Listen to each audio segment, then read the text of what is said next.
The more observation feedback you write, the harder it becomes to make every piece of feedback meaningful. School leaders spend hours in classrooms every week.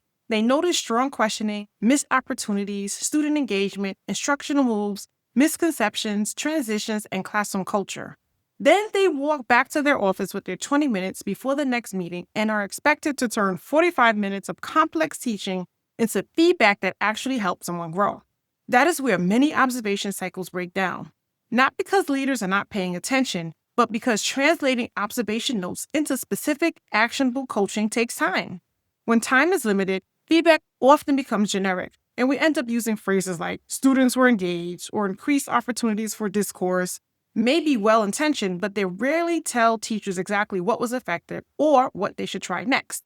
Over time, generic feedback weakens trust because teachers cannot connect it to what actually happened during the lesson. This is one place where AI can help you. After an observation, take your raw notes and use a prompt like this. I observed a 4th grade math lesson on multi-digit multiplication, and here are my observation notes.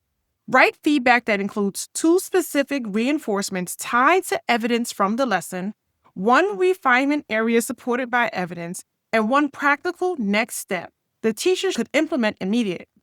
Use a coaching tone focused on growth.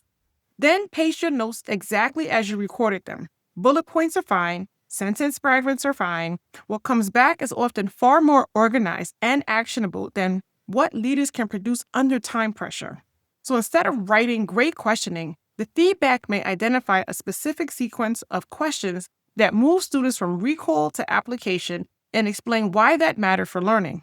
And instead of suggesting more student discussion, it may identify a particular moment where structured partner talk could have surfaced student reasoning more effectively.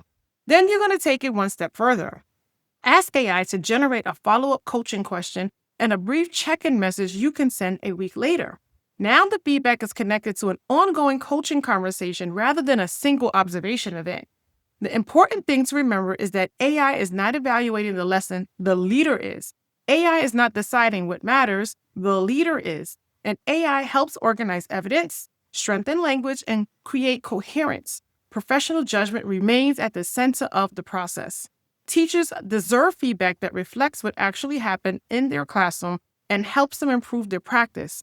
Leaders deserve tools that reduce the administrative burden of coaching without weakening its quality. Sometimes the most valuable use of AI is not replacing professional expertise, it is helping that expertise become clearer, more specific, and more actionable.